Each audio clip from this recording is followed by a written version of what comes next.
नमस्ते इंडिया। अचार जो है वो हमारे इंडियन किचन का खाने का सबसे बड़ा हिस्सा है। देखिए, वैसे तो अचार के अंदर जो इस्तेमाल किया गया बहुत ही ज़्यादा नमक और ज़्यादा तेल जो है वो आपके हेल्थ को बुरा असर कर सकता है। हाँ, वैसे कभी कभी अगर आप अचार खाते हो तो इससे नुकसान नहीं होता है, मगर आप रोज़ाना बहुत ही ज़्यादा मात्रा में आप जब अचार खाते हो तो आपके शरीर पर, आपके हेल्थ पर बुरा असर कर सकता है। देखिए, हम सभी को मम्मी के हाथ का अचार बहुत ही पसंद होता है और हमारे इंडियन घरों में लगभग सभी के घरों में अचार जो है वो खाने की पुरानी परंपरा है। देखिए, कभी कोई पराठे के साथ अचार खा लिया या तो फिर खाना फीका हो गया है तो उस समय टेस्ट को बढ़ाने के लिए हम अचार का इस्तेमाल कर लेते हैं। मगर जब आप बहुत ही ज़्यादा अचार का सेवन करते हो तो इससे आपको भारी नुकसान भी हो सकता है। तो आइए जानते हैं कि अचार खाने से, जब आप बहुत ही ज़्यादा अचार खाते हो तो आपको कौन कौन से नुकसान हो सकते हैं। इसकी सबसे बड़ी बात तो ये है कि इसके अंदर न्यूट्रिशन की कमी होती है।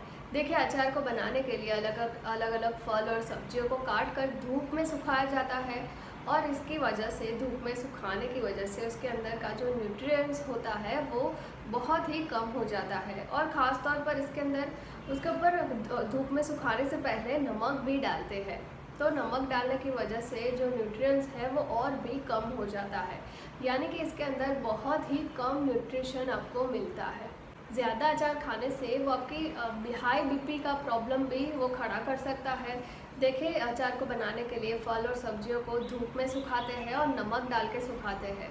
तो जब आप बहुत ही ज़्यादा नमक वाली चीज़ें खाते हो, ख़ास तौर पर एक तो धूप में सुखाते वक्त भी नमक डालते हैं और अचार को बनाते वक्त भी नमक डालते हैं, तो बहुत ही ज़्यादा जब आप नमक वाली चीज़ें खाते हो तो इसकी वजह से बॉडी में सोडियम की मात्रा बहुत ही ज़्यादा बढ़ जाती है। और जब सोडियम की मात्रा बढ़ जाती है तो ये सीधा आपके हाई ब्लड प्रेशर की बीमारी हो सकती है, आपका ब्लड प्रेशर बढ़ जाता है। हालांकि कभी कभी अगर आप अचार खाते हो तो इससे इतनी बड़ी प्रॉब्लम नहीं होती है, मगर जब आप बहुत ही ज़्यादा अचार का सेवन करते हो तो जब आपका जो डाइजेशन होता है वो डाइजेशन के दौरान आपके आंतड़े, यानी कि जो अपेंडिक्स होता है वो एक्स्ट्रा सोडियम को सोख लेता है और जिसकी वजह से सोडियम इलेक्ट्रोलाइट जो है वो बहुत ज़्यादा हो जाता है और आपको ब्लड को पतला कर देता है, जिसकी वजह से ब्लड वेसल्स पर दबाव भी बढ़ सकता है। देखिए, अगर आम के अचार की हम बात करें तो लगभग उसके एक टुकड़े के अंदर 569 mg यानी कि मिलीग्राम जितना सोडियम होता है। और जब बॉडी में बहुत ही ज़्यादा सोडियम की मात्रा बढ़ जाती है तो इसकी वजह से आपको वाटर रिटेंशन हो सकता है, ब्लोटिंग हो सकती है, हाई बीपी और किडनी को काम करने में बोझ जो है वो बहुत ही ज़्यादा झेलना पड़ सकता है। बहुत ही ज़्यादा नमक वाला जो खाना है वो आपकी बॉडी में फ्लूइड को भी बढ़ा सकता है और इसकी वजह से आपको हार्ट पर, आपके वैस्कुलर सिस्टम पे और किडनी को नुकसान हो सकता है। इसी के साथ साथ वो आपके कोलेस्ट्रॉल लेवल को बढ़ाने का एक रीज़न भी बन सकता है। देखिए, तेल बनाते वक्त बहुत ही ज़्यादा तेल का इस्तेमाल किया जाता है, मतलब बहुत ही ज़्यादा तेल का इस्तेमाल किया जाता है।